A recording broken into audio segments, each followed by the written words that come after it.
चुनावी गपशप।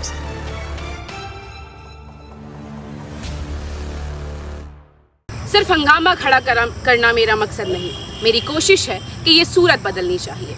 जी हाँ, इसी नारे के साथ 5 साल पहले हमारे गिरिडीह के विधायक सुदीव्य कुमार सोनू चले थे। एक प्रखर वक्ता, एक विजनरी लीडर के रूप में ये इन 5 सालों में उभर कर सामने आए हैं। तो आज इसी चुनावी मुद्दों पर बातचीत करने के लिए हमारे साथ विधायक सुदीव्य कुमार सोनू जी जुड़े हैं। तो आइए हम इनसे बातचीत करें और जाने इनकी चुनावी तैयारियों को। बहुत बहुत स्वागत है विधायक जी आपका। धन्यवाद। आपके माध्यम से आपके दर्शकों का अभिनंदन। मैं आपसे पूछना चाहूँगी कि चुनाव बहुत ही नज़दीक आ चुका है, हफ्ते भर का टाइम अब बचा है, तो क्या कुछ तैयारियां आपकी चुनाव में चल रही हैं? किस प्रकार आप अपनी रणनीति बना रहे हैं जीत की?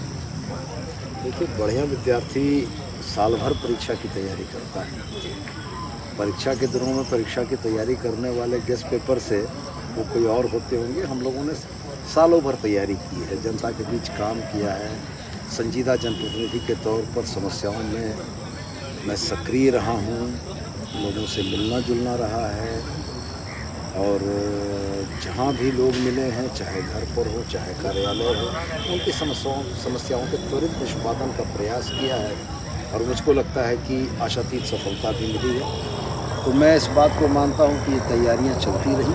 अब परीक्षा का समय आया, अब जनता के अदालत में परीक्षा की घड़ी है और जनता मूल्यांकन करेगी कि मेरे कार्यकाल को वो किस तरीके से देखती है और मैं तो मानता हूँ कि निष्पक्ष मूल्यांकन निश्चित रूप से मेरे पक्ष में है। जी, आपका चुनावी मुद्दा क्या है? मुख्य चुनावी मुद्दा क्या है इस बार के चुनाव में?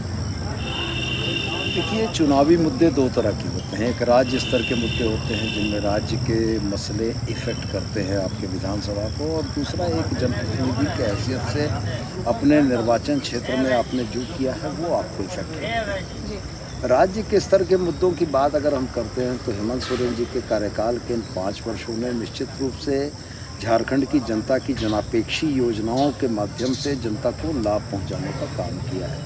चाहे वो सर्जन पेंशन योजना हो, चाहे वो सावित्रीबाई फुले किशोरी समृद्धि योजना हो, चाहे वो आबू आवास हो, और सबसे हालिया दिनों में सबसे हिट झारखंड मुख्यमंत्री मैया सम्मान योजना है, जिसकी लाभार्थी लगभग 57 लाख महिलाएं हैं और जिनको 12वीं तारीख को, इसी महीने की 12वीं तारीख को 12 नवंबर को चौथी किस्त गई पैसा गया।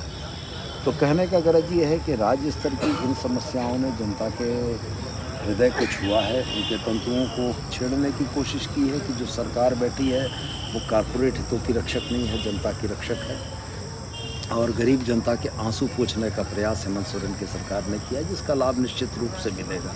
अब रह गया सवाल मेरे विधानसभा क्षेत्र में किए गए कामों का ब्यौरा। तो मेरा यह बड़ा स्पष्ट मानना है कि यदि आपको अपने काम जनता को गिनाने पड़े तो इसका मतलब है कि आपने काम नहीं किया है। किसी भी जनप्रतिनिधि का सार्वजनिक जीवन एक खुली किताब के तौर पर होता है, जिस किताब पर अपने कार्यकाल में वो चंद पंक्तियाँ अंकित करता है। मैंने भी चंद पंक्तियाँ अंकित की है और जनता के समक्ष है। मैंने गिरिडीह के लिए क्या किया है ये जनता भी जानती है, और मुझको लगता है कि जितनी संजीदगी से मैंने आने वाली पीढ़ियों के भविष्य के लिए गिरिडीह को संवारने सजाने का जो प्रयास किया है, इसकी सराहना जनता से ज़रूर मिलेगी। और यही वो मुद्दे होंगे। बुनियादी तौर पर मुद्दा एजुकेशनल डेवलपमेंट, गिरिडीह का विकास, वो भी ऐसा जो सस्टेनेबल डेवलपमेंट हो। नाली वाली तो सब लोग बनाते हैं, पीसीसी सारे लोग बनाते हैं, लेकिन अब कम से कम नाली और पीसीसी से ऊपर उठकर इन चीज़ों को करना होगा। और मेरा प्रयास इसी बात का रहा है कि विकास की ऐसी लकीर या विकास का ऐसा माइलस्टोन इस्टेब्लिश हो जिसकी चर्चा आने वाले दिनों में भी हो।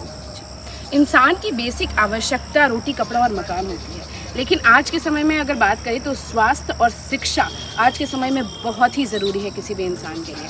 तो आप दावा करते हैं कि आपने बहुत बढ़िया काम किया है शिक्षा और स्वास्थ्य के क्षेत्र में, तो इस बारे में आप हमें ज़रा बताएं। देखिए, शिक्षा के क्षेत्र में तो वास्तव में हमने काम किया है जिसका असर भी धरातल पर दिख रहा है। सेकेंडरी एजुकेशन से लेकर यूनिवर्सिटी के लेवल तक हमने चीज़ों को सुधारने की कोशिश की है।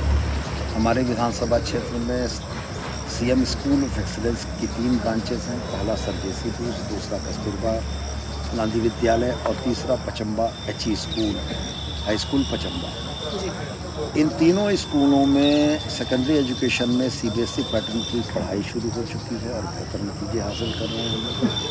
RK महिला कॉलेज जो ज़मीन के अभाव में 6000 बच्चियाँ पढ़ती हैं, एकमात्र महिला कॉलेज, ज़मीन के अभाव में वहाँ पर बच्चियों को पढ़ाना कठिन हो रहा था। उसके विस्तारित कैंपस के लिए 20 एकड़ ज़मीन दिलवाई, 8.5 करोड़ रुपए की लागत से RK महिला के भवन का जीर्णोद्धार कराया। गिरिडीह में यूनिवर्सिटी की स्थापना, इंजीनियरिंग कॉलेज की स्थापना, इन चीज़ों की दिशा में हम लोगों ने सकारात्मक पहल कर ली। हाँ, स्वास्थ्य के क्षेत्र में जो अपेक्षित काम होना चाहिए वो मैं भी मानता हूँ कि मैं नहीं कर पाया। क्या कुछ काम किए ये सबने देखा और आपने हर इंटरव्यू में इस चीज़ का जवाब दिया है कि आपने क्या कुछ काम किए, लेकिन आपका क्या कुछ सपने हैं जो अधूरे रह गए हैं, जो आने वाले 5 साल में यदि आप विधायक बनते हैं तो आप करना चाहेंगे? देखिए, कार्य रूप तो आदमी का पहले से तय होता है, मन में योजनाएं रहती हैं, योजनाएं हैं। RK महिला को जो 20 एकड़ का विस्तारित कैंपस दिया था, उसमें मेरी योजना तो यही थी कि मैं झारखंड की पहली महिला यूनिवर्सिटी खोल सकूँ और शिक्षा के क्षेत्र में ये हमारे खाते में उपलब्धि आए। दूसरी बात हमने कही कि मेडिकल कॉलेज हॉस्पिटल बहुत आवश्यक था, वो करना था। और तीसरी बात, इस शहर के प्रबुद्ध लोगों के साथ हमारी गाहे बगाहे मुलाकात होती है और उनके तरफ से भी जो सुझाव आते हैं कि शहर की, इस विधानसभा क्षेत्र की, इस जिले की बेहतरी के लिए इन योजनाओं को किया जाना आवश्यक है, तो निश्चित रूप से उन बातों को भी ध्यान में रखते हुए प्रयास करूँगा। हाँ, एक बात तो तय है, लोगों को भी ये भरोसा है कि सुदीव्य सोनू जिस काम के पीछे लगेगा वो काम धरती पर पहुँचता है। वाकई में मैं भी मानती हूँ इस चीज़ को कि कहीं ना कहीं विकास तो हुआ है, इस चीज़ को पूरी तरह से झुठला नहीं दिया जा सकता। तो आपको क्या लगता है कि वाकई में गिरिडीह की जनता विकास के मुद्दे पर वोट करेगी इस बारी? देखिए, अंततः बदलाव तो होना चाहिए। 1952 के हुए चुनावों के मुद्दे अलग थे, जब ये हमारा देश आज़ाद हुआ था। 2014 से पहले चुनावों के मुद्दे अलग होते थे। 2014 तक धर्म की राजनीति हावी हो गई। 2014 के मुद्दों के बाद राजनीति में धर्म हावी हो गया। लेकिन हर चीज़ का एक समय होता है और धर्म की राजनीति करने वाले भी ये जानते हैं कि सस्टेनेबल डेवलपमेंट जरूरी है। जिन लोगों ने उनके पीछे खड़े होकर नारे लगाए, उनके बाल बच्चों का भविष्य भी उनके समक्ष है। उनके बच्चे कहाँ पढ़ेंगे ये ज़रूरी है। कनेक्टिविटी के लिए रोड की ज़रूरत है। सोलर सिटी अगर गिरिडीह बना तो सड़कों पर जगमगाती हुई सोलर लाइट्स उनको अंधेरे में भी इस बात का एहसास देती है कि वो एक विकास की ओर बढ़ने वाले शहर में रह रहे हैं। तो मैं तो स्पष्ट मानता हूँ कि गतिरोध टूटता है। दुष्यंत की एक बड़ी मशहूर पंक्ति थी, कौन कहता है कि आसमान में सुराख नहीं हो सकता। एक पत्थर तो तबीयत से उछालो यारो, और मैंने पत्थर उछालने की कोशिश की है और मुझको भरोसा है कि गिरिडीह की जनता इस बात का सम्मान करेगी। अंत में मैं एक सवाल करूंगी कि आप क्या अपील करेंगे? एक इमोशनल अपील कह सकते हैं या एक प्रैक्टिकल अपील गिरिडीह की जनता से आखिरी में? इमोशनल और प्रैक्टिकल तो नहीं। हाँ, मैं अपनी बात आपके माध्यम से उन तक जरूर पहुंचाना चाहूँगा कि 5 वर्षों के भविष्य का फैसला 20 तारीख को होगा। गिरिडीह विकास की राह पर चलेगा या उसी नली गली को विकास मानेगा। मेरा यह मानना है कि गिरिडीह के लोगों को जो हमने बड़ा होराइजन दिखाया है, तो निश्चित रूप से वो बड़े कामों की ओर ध्यान देंगे। ये छोटे काम तो कोई भी विधायक आएगा करता रहेगा और गिरिडीह की प्रबुद्ध जनता के निष्पक्ष मूल्यांकन में मुझको ज़्यादा आती है। गिरिडीह के विधायक सुदीव्य कुमार सोनू हमारे साथ चुनावी गपशप में हमने इनसे बातचीत की और जाना इनके चुनावी मुद्दों को और रणनीति को।